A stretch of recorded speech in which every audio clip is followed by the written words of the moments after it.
Ṣé ń gbọ́ mi báyìí?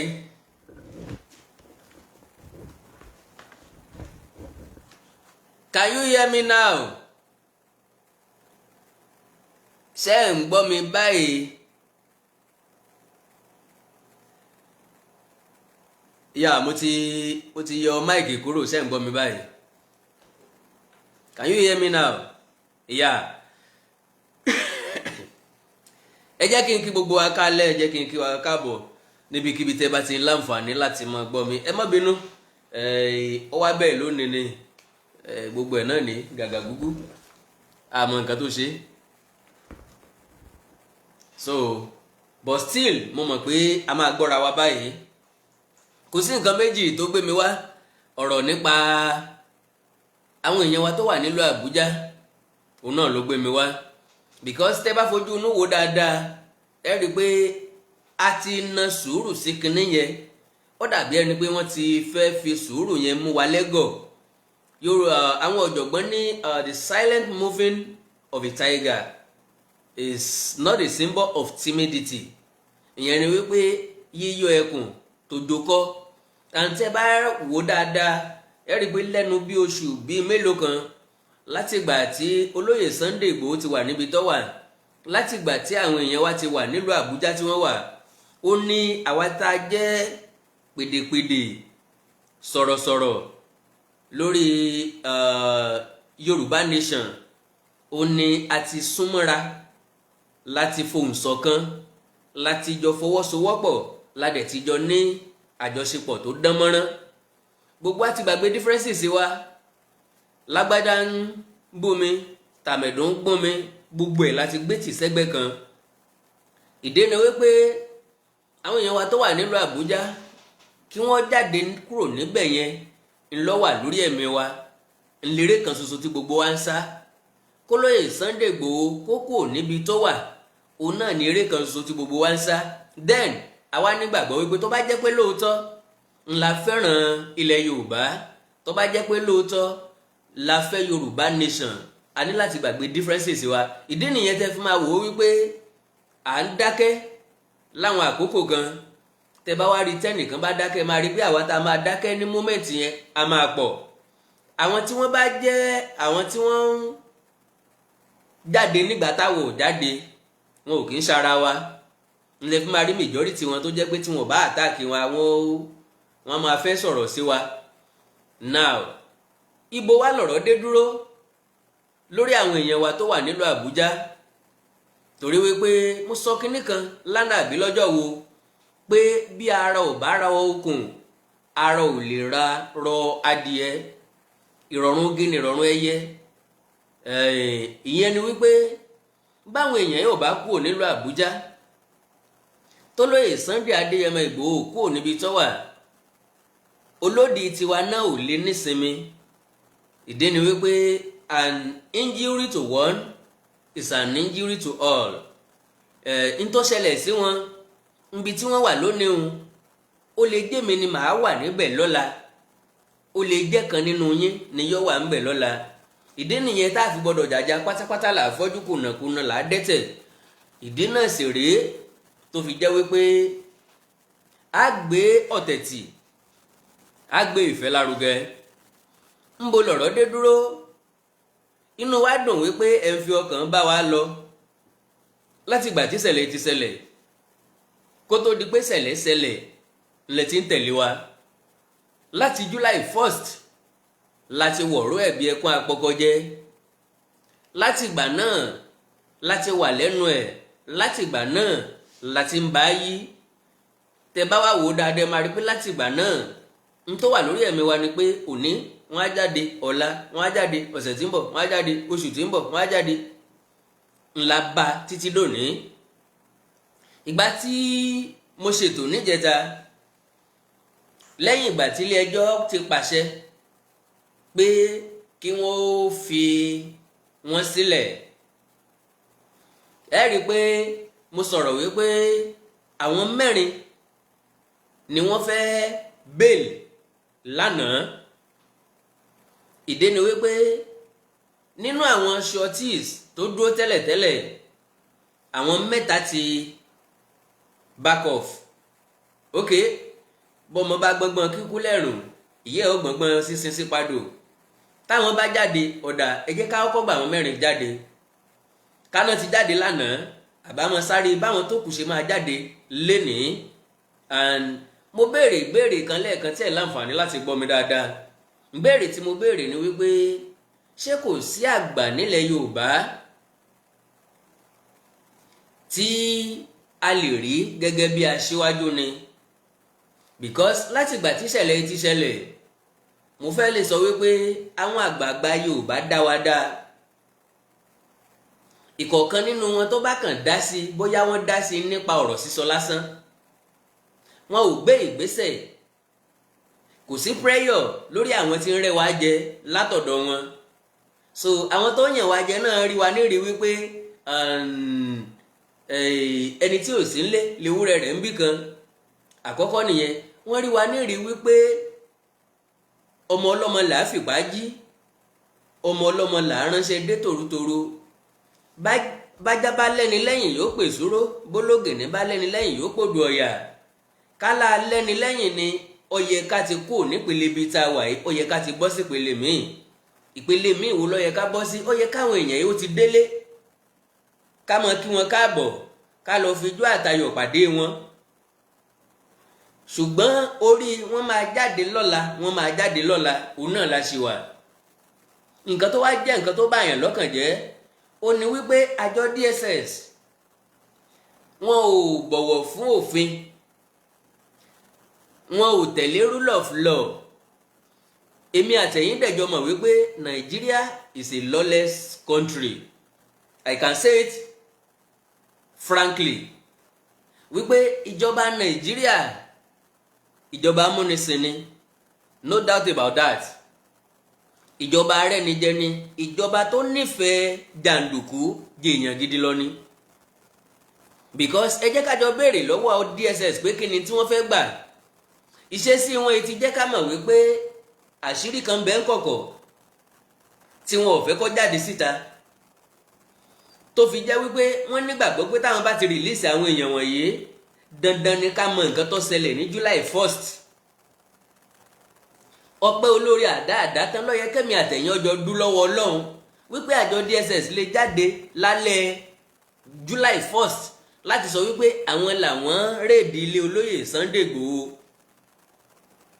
because àwọn nǹkan kan ni wọ́n ti ṣe níkọ̀kọ̀ wọ́n dẹ̀ mọ̀ wípé táwọn èèyàn bá ní access láti bá èèyàn sọ̀rọ̀ wọ́n á sọ tinú wọn jáde tán bá sọ tinú wọn jáde àṣírí á tú because eléyìí ò fẹ́ nítumọ̀ mọ́ ilé ẹjọ́ ti gba béèlì wọn ẹ tún sọ fún ilé ẹjọ́ wípé ẹ fẹ́ káwọn mẹ́rin kan nínú wọn wà lọ́dọ̀ yín for another 14 days torí pé ẹ̀ ń ṣèwádìí ẹ̀ tí ì rí wádìí ṣe after 50 days irú wádìí wo lẹ ẹ̀ṣẹ̀ wá fẹ́ ṣe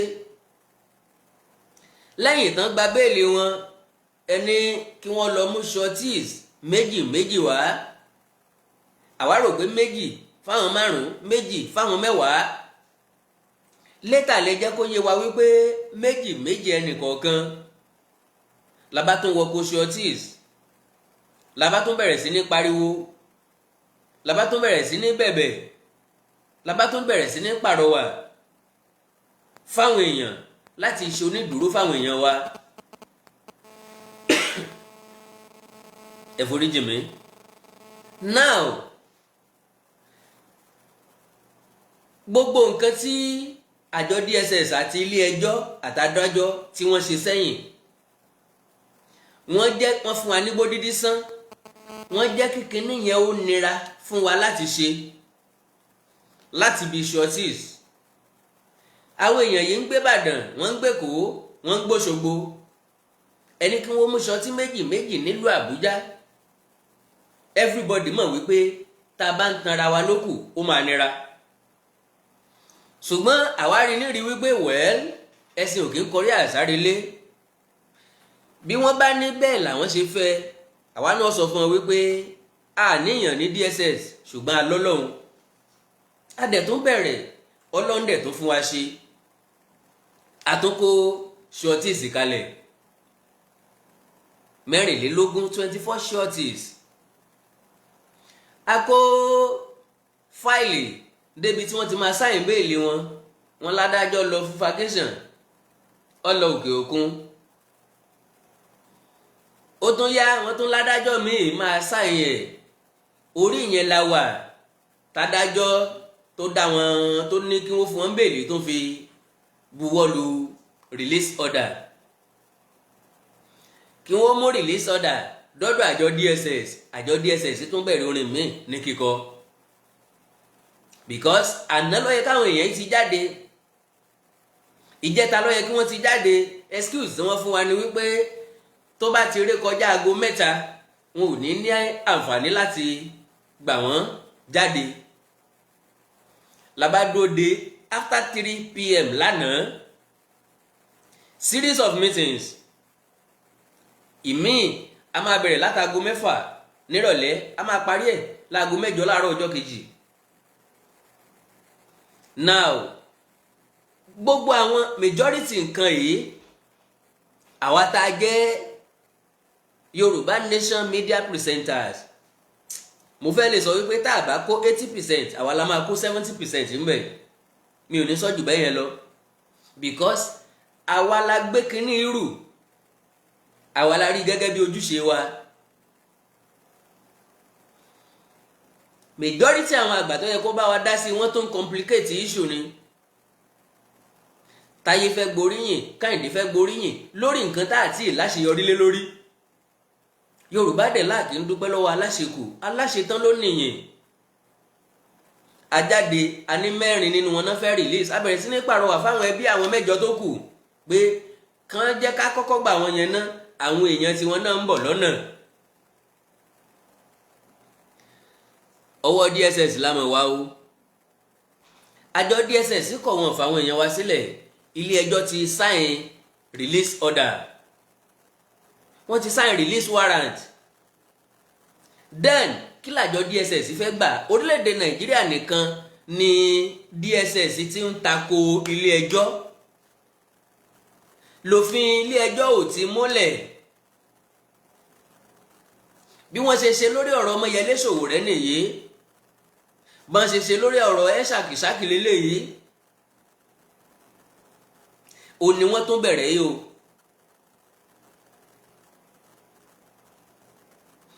Tó bá di September 1st ló máa pé oṣù 2 gẹ́rẹ́gẹ́ táwọn èèyàn wá ti wà nílùú Àbújá.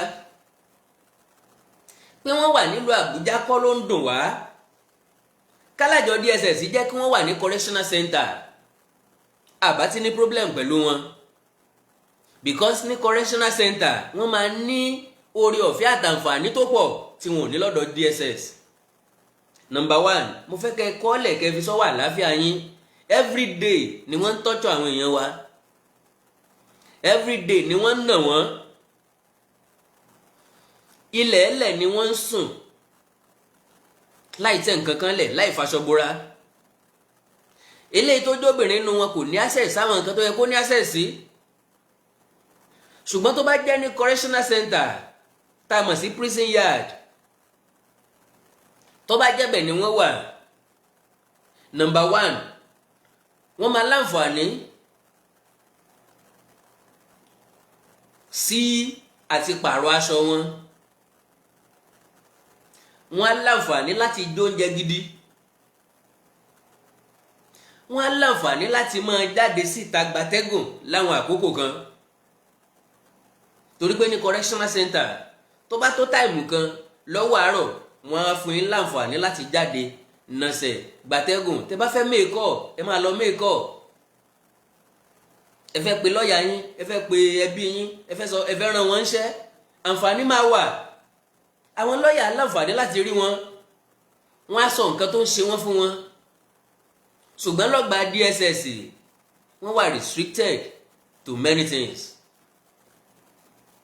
DSS dẹ̀ tún fẹ́ kí wọ́n wà lọ́dọ̀ wọn. Ẹ jẹ́ kémi àtẹ̀yìn ó jọ fojú inú wò ó dáadáa. Àwọn èèyàn yìí ò jalè, wọn ò ju bọ́ǹbù, wọn ò kóbọn kọ́rùn mọ́ da màlúù káàkiri. Inú ilé ni wọ́n ti lọ bá wọn, lójú oorun ni wọ́n ti ń wọlé mú kọ̀ọ̀kan nu wọn. aṣọ orun ló wà lọ́rùn wọn tí gbogbo àjọ rí tí wọ́n jọ gbé dèlú Àbújá bíi jalamiya.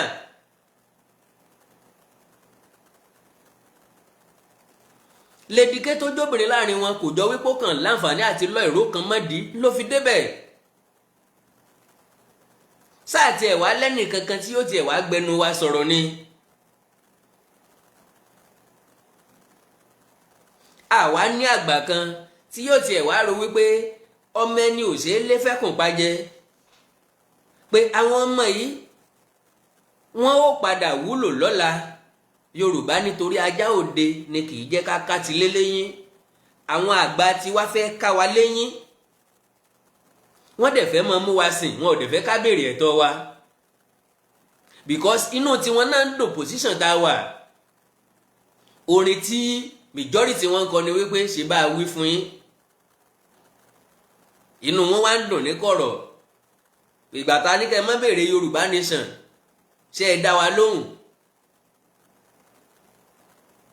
He who laugh last laugh best.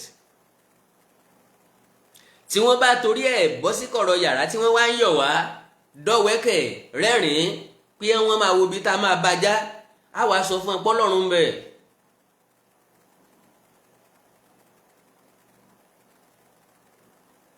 because kánìkì ṣe bẹ́ẹ̀ ni ṣé kò wá sí kankan náà àwọn àgbà wa tó lẹ́nu tó lè bájọba sọ̀rọ̀. lára alákọ̀rí àwọn tá a pè lágbàáyé wọ́n ń bá wọn onísùmọ̀mí bẹ̀bẹ̀ including Ọ̀ṣínbàjò.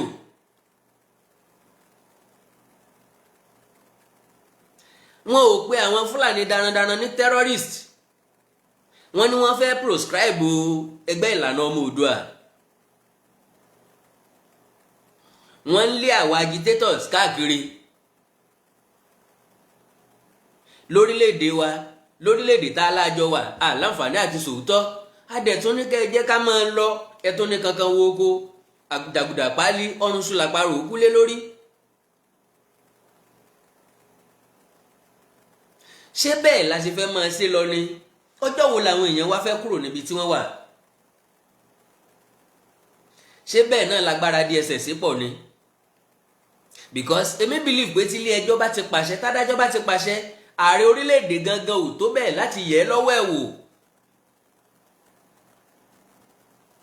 but DSS ti jẹ́ kó yé wa wípé àwọn lágbára ju ilé ẹjọ́ lọ. wọ́n dẹ̀ jẹ́ kó yé wa wípé eégún àwọn ní baba nígbẹ̀jọ́ làwọn ṣe ń jìjà gbòòrò. that means nǹkan tí iléeṣẹ́ ààrẹ fẹ́ ni wọ́n ń ṣe.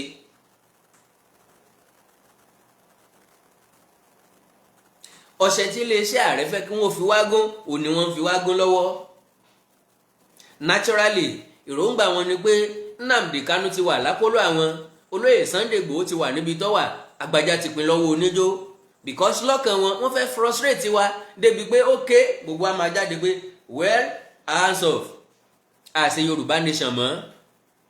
wọ́n ti gbàgbé pé Yorùbá nation kọjá ẹnìkan, ó kọjá èèyàn kan.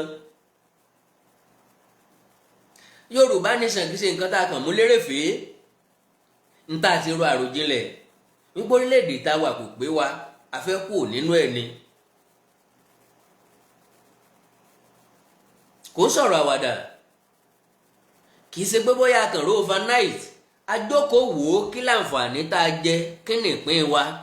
a rí i pé a ní ìpín kankan tó dáa lórílẹ̀-èdè Nàìjíríà tí wọ́n bá sì ń lọ pẹ̀lú this kind of system of government.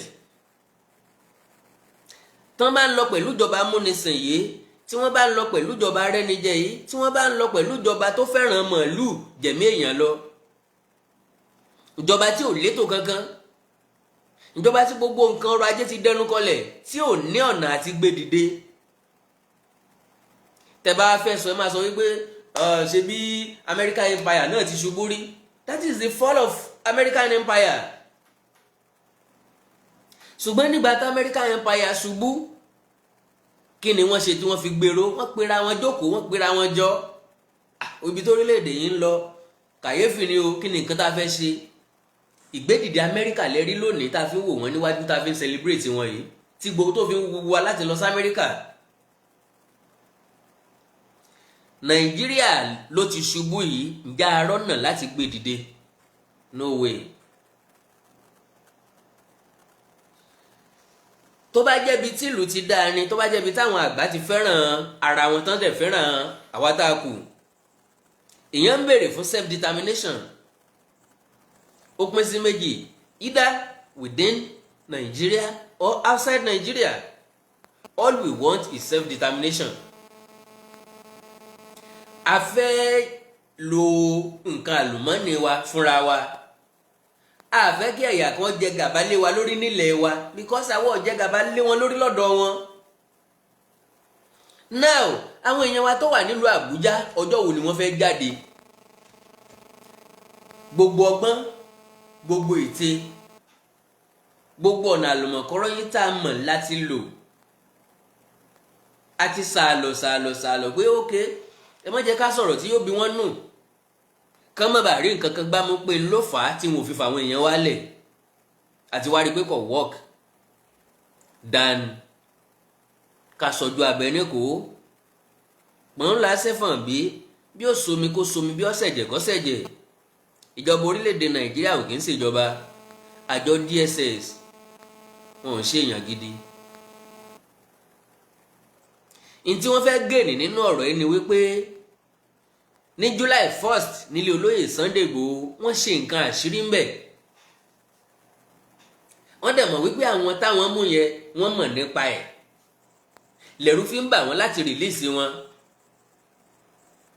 Nǹkan ẹyọ kan tó ṣẹlẹ̀ ni pé wọ́n láǹfààní láti pa wọ́n torí wọ́n ti kéde fún gbogbo àgbáyé pé ọ̀dọ̀ àwọn ni wọ́n wà. Possibility mẹ́kan mọ gé ká àbámọ̀ jẹ́ pé àbámọ̀ ká mọ̀ jáde pàwọ́ la lọ síbẹ̀ because ńgbà táwọn ò tí ì mọ̀ ń táwa ń sọ ni pé àbí sọ́jà ni àbọ̀ ọlọ́pàá ni ńbo náà ti wá àbọ̀ ń kọ́ sọ sọ́jà sọ́run ni àbọ̀ ń kàn ká sọ ọlọ́pàá sọ́run ni because àwọn tẹ́rọ́rìsì wọ́n wọṣọ sọ́jà wọ́n wọṣọ ọlọ́pàá wọ́n wọ ti navy. Àǹfààní ẹyọ kan tá a jẹ ni pé wọ́n jáde síta láti sọ pé àwọn làwọn rédí ilé olóyè Sunday Igboho. My dear brothers and sisters, ẹ̀yin dádì àti mọ́mì wa, àwọn èèyàn yìí pààyàn méjì nílé olóyè Sunday Adéyẹmọ. Àbèrè àwọn méjèèjì o, Alhaji Fatai àti Àdògán. Wọn ò jẹ́ ká rókò àwọn méjèèjì. Eléyìí ti túmọ̀ sí wípé wọ́n brutalize wọn ni. Ọ̀nà tí wọ́n gbà pa wọ́n, ọ̀nà yẹn kò ṣeé gbé síta. Because tí ọba níta yé nú okóbó gbọ́dọ̀ ló mọ́gùn. Bí ọba ní bó ṣe jẹ́ kò yẹ kó le tó báyìí. Ìfàtọ̀ tẹ́ bá tiẹ̀ fẹ́ charge wọn sí kóòtù gan, why tẹ́ charge wọn sí kóòtù? Ẹlẹ́ẹ̀bàbọ̀n lọ́wọ́ wọn. Àrídájú dẹ̀ wà wípé ìbọn tẹ́ ẹ kó jáde ẹ ti ń display ẹ̀ lọ́jọ́ tó pẹ́. Ẹ fẹ́ kó páńpẹ́ sí wọn lọ́rùn kò ṣeé ṣe. Ẹ kàn wá fẹ́ kí wọ́n wà lọ́dọ̀ yín till when? So that olóde wọn ò lè kú ní kọ̀ọ̀kan sínú àhámọ́ yín. Ẹ lè sọ pé ẹ mọ nǹkan tó ṣe wọ́n because a mọ̀ wípé tí nǹkan bá ṣẹlẹ̀ sí wọn náà tá a bá sọ pé ẹ wà responsible fún ànígbọ̀n kankan náà. Ìdí nìyí la fi ní ká ké gbàjarè sí gbogbo àgbáyé. Ìdí nìyí tá a fi ní ká pariwo sí gbogbo ọmọ Yorùbá tí wọ́n sì fẹ́ràn ilẹ̀ Yorùbá wípé nǹkan kan ò gbọ́dọ̀ ṣe àwọn méjèèjìlá tó wà lọ́dọ̀ yín. Èékánná lásán ò gbọ́dọ̀ dùn wọ́n because wọn ò ní ẹ̀ṣẹ̀, wọn ò jalè, wọn ò gbébọn, wọn ò gbésùnmọ̀mí, wọn ò dẹ̀ pààyàn. Ẹ̀yin lẹ pa lára wa o. Àwọn méjèèjì tẹ́ ẹ pa yẹn à ń béèrè fókù wọn náà ẹ bá wa rìlíìsì wọn fẹ́ bí wọn. Jùmọ̀kẹ́ tí wọ́n pa lẹ́kọ̀ọ́ wọ́n ti gbé òkú ẹ̀ kalẹ̀ fẹ́ bí wọn. Fẹ́ bí ẹ̀ wọ́n ti sin. A fẹ́ rókò Àdògán, a fẹ́ rí ti Alhaji Fatai. Ọ̀nà yóò wù kẹ́ gbà pa wọ́n àti gba kádàrá. We want to see our people. Even if they are dead body.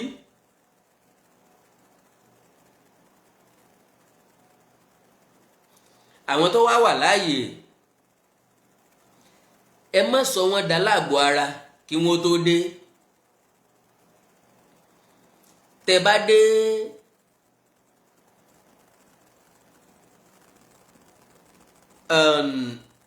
ọ̀dọ̀ àwọn DSS yìí tẹ́ ẹ bọ́ ọmọ Yorùbá ń bẹ̀ ẹ ní mọ̀ pọ̀ ọmọ Yorùbá ni èdè Haúsá ni ó mọ̀ sọ lẹ́nu ẹ dájọ́ EFCC bẹ́ẹ̀ bá Yorùbá ń bẹ̀ ẹ ní mọ̀ pé Yorùbá ni why wọ́n ní àwọn gbọ́dọ̀ kọ́ èdè Haúsá torí káwọn olè ráǹfààní jẹ ẹrí ibi tí Yorùbá bá lé ayé ara wa dé.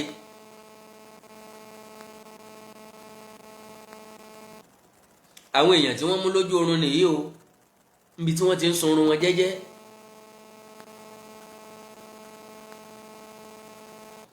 now ọ̀nà wo la fẹ́ gbà kí la tún fẹ́ ṣe ilé ẹjọ́ la nígbàgbọ́ láfọkàntẹ̀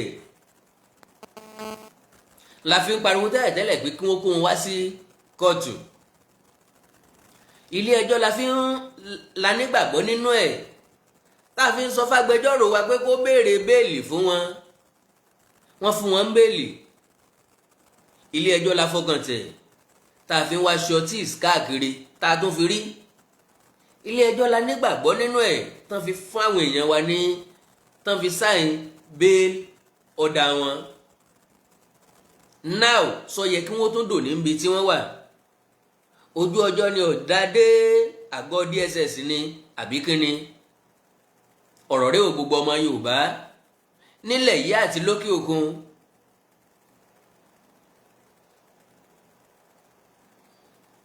ẹ bá wa pariwo fún àjọ DSS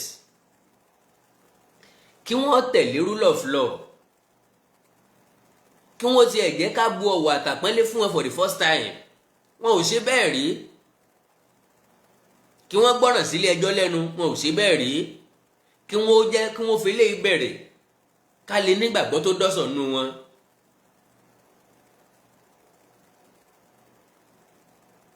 because wọ́n ti ń jẹ́ kó yé wa wípé àwọn ò sí fún àlàáfíà ìlú àwọn wà bias àwọn ní baba nígbẹ́jọ́ táwọn ń ṣiṣẹ́ fún torí tí ó bá jẹ́ bẹ́ẹ̀ kò yẹ kílé ayé ó nira tó bó ṣe nira yìí.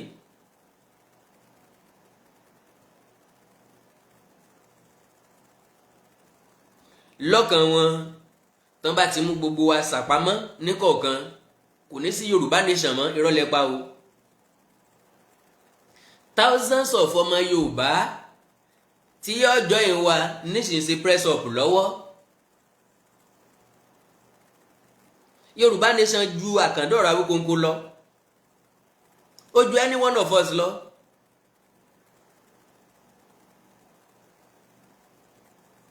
Nation la pè é kó ń ṣàkàndọ̀rọ̀ Awíkonko I am just one person nínú odidi orílẹ̀-èdè one person. so tẹ bá rò wípé ẹnu tiẹ̀ náà lé belebele àbí a máa mú ẹ a máa gẹ̀ẹ́tì ẹ gẹ̀ẹ́tì mi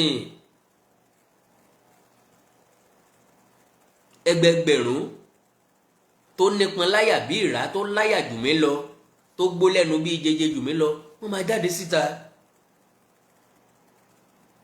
All we want is freedom for our people.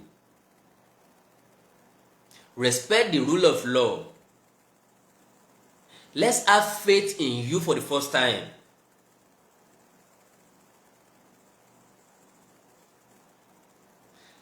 Now, adẹ̀tún rọ adájọ́ Obiora Egwuatu you have given our people bail. You have signed the release order. Can you please help us command DSS to release our people? Please, ma. Please, sir.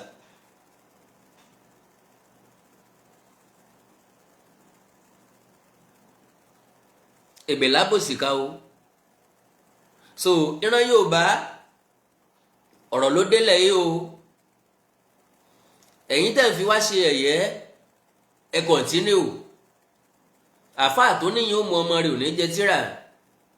Tẹ bá rò pé ti gungi rẹ́yìn ayé àwọn ọmọ yín ó jẹ pọ̀nmọ̀pọ̀nmọ̀ ìyà. Ìrandíran yín ó mú mi ìyà wọ́n ó tún fomi ìyà bọ́ra wọ́n ó tún fomi ìyà wẹ̀. a ní kẹjọ́ Yorùbá nation nísìn ẹ̀ ń dúró de 2021 ìyà tí ó jẹ́ kó tó dìgbà náà ń kọ́ tí wọ́n fẹ́ sọ epo pẹtrólù di 300 naira per litre. máa dunnú máa fi wá ṣe ẹ̀yẹ́ máa pò wá láláì níṣẹ́ continue máa jẹ máa mu àwọ̀rẹ́ ń bẹ́nu àká. gbogbo ọmọ Yorùbá jákèjádò àgbáńlá ayé update lèmi Àkàndá mú wá o. orí ibi tá a dé dúró leléyìí àná ló yẹ káwọn mẹ́rin ó ti jáde ká dẹ̀ lọ gbà wọn tó kù báyìí. wọ́n ti sign release warrant àwọn méjèèjìlá báyìí because àwọn ṣọtí mẹ́ta tó lọ àti ráwọn míì rọ́pò wọn. aago 3 ọ̀sán yìí la expect pé wọ́n máa release àwọn èèyàn wa. wọn ò release wọn láago 3 ló mú wa wà force láti jáde.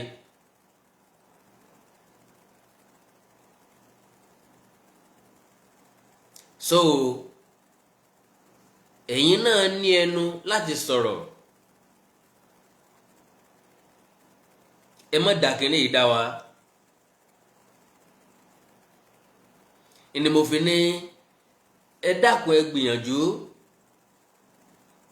láti share fídíò yìí program yìí as much as possible.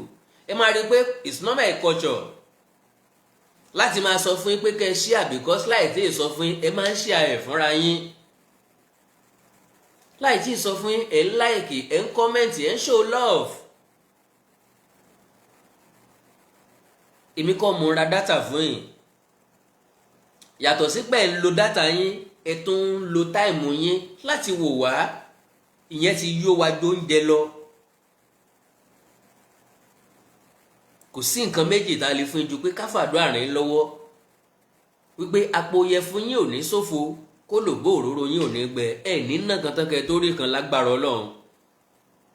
àrùn tí ń sogójì ní sọ̀ọ́dúnrún n tó dé bá bọ́ya dé gbogbo ọlọ́ya ní í ṣe o. n tó dé báwọn lè dikẹ́ lónìí ó ṣeé ṣe kó jèmi tàbẹ́yìn ni yọ kàn lọ́la ẹni tí ò tí kú ò tí màrùn tí yọ pa. ẹni tó fẹ́ lọ sìnkú ẹ̀gbẹ́ ẹ̀ ní hòhò tó má búrò rẹ̀ dání wọ́n ń ṣàpèjúwe bí wọ́n ó ti sìnkú tó náà bá kú ni kò síjà ń bẹ̀.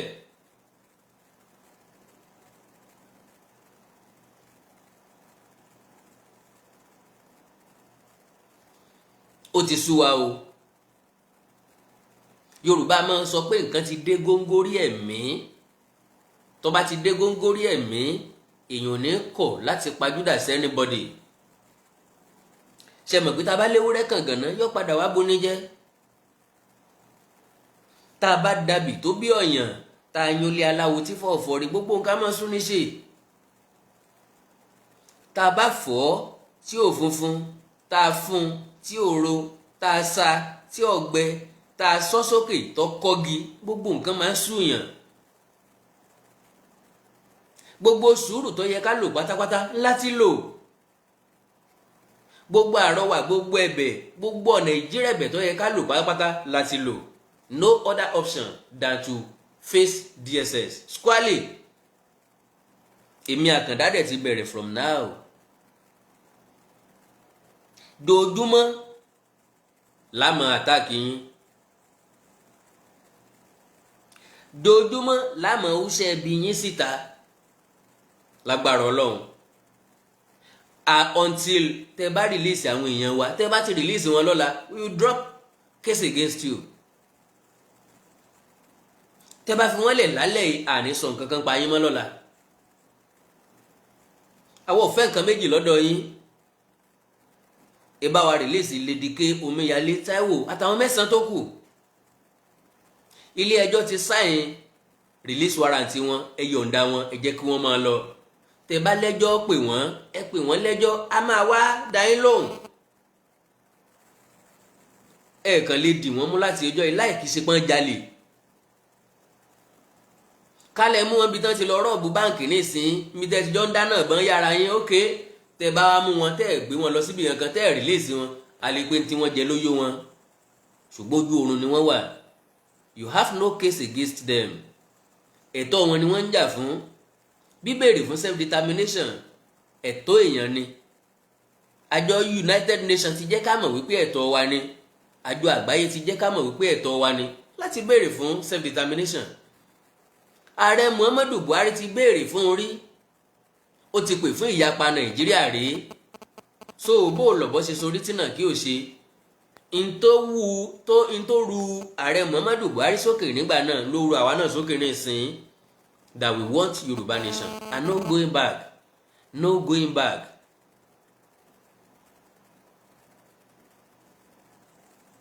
So mo kí gbogbo ẹ̀yin èèyàn mi kú àtàárọ̀. Ẹ jẹ́ kí n yọ̀ǹda yín. Àánú Ọlọ́run aláyọ̀ ní fi sílẹ̀. Ẹ ní gbégbìn ẹ ní gbèsìn lágbára Ọlọ́run. Tẹ́ bá ti ń tọ́ bàpò owó lẹ́ẹ̀ máa mú jáde. Ẹ ní náwó ẹjọ́ ẹ ní náwó ọ̀ràn. Náà rèé o àtẹ̀bí àtàrí kọ́ lọ́mọdé arẹ́jọ́ la máa ń gbàdúrà. Ọlọ́run ní jẹ́ kẹ́nì kankan yín ọrẹ́jọ́. Ẹ like kẹ́ follow page mi lórí Facebook Àkàndá Awikonko. Ẹ subscribe sáwọn YouTube channel mi. Ìyẹn ló lè jẹ́ kú iṣẹ́ tí mo rí iṣẹ́ yá. Ṣé mọ̀ wípé iṣẹ́ tá à ń ṣe kò sẹ́ni tí sanwó oṣù fún wa. Ìyàtọ̀ sí àwọn tí wọ́n ń ṣe kérò ó kàn lè pọ̀ lórí platform wọn. Kérò ó kàn lè pọ̀ lórí YouTube wọn. No. We are doing it as humanitarian service. So ọ̀nà kan ṣoṣo tẹ́ fi lè encourage wa àgbẹ̀ mówó wà. No. Ṣùgbọ́n kò náà ní nǹkan kan láti subscribe sáwọn YouTube channel mi. Kò náà ní nǹkan kan, kò náà ní data, kò náà ní lówó láti máa rí notification tí n bá upload nǹkan ni. YouTube channel mi Àkàndá Awikonko live. Ẹ wá èdè Yorùbá TV ibi tá ti ń ka àyọkà. Oríkì Yorùbá TV oríkì orílẹ̀ yín. Àṣà Yorùbá TV fún àwọn àṣà yín. Òwe Yorùbá TV fáwọn ìṣẹ̀lẹ̀ tó dìtàn ìtàn tó padà tó dòwe àti bẹ́ẹ̀ bẹ́ẹ̀ lọ. Má gbàgbé tí ẹ bá ní nǹkan tí fẹ́ kájọ sọ ẹ já sọ̀rọ̀ lórí WhatsApp nìkan +234 904 851 9362 +234 904 851 9362. Orílẹ̀-èdè Yorùbá ò ní dàrú o. À ń expect àwọn èèyàn wa láti jáde lónìí sọ́la. Ilẹ̀ Yorùbá ò ní bàjẹ́. Ìlú ẹnì kọ̀ọ̀kan wa yóò tòrò mẹ́nẹ́mẹ́nẹ́. Ajú wa ṣe o. Òrùn rí lásán o. God bless you all.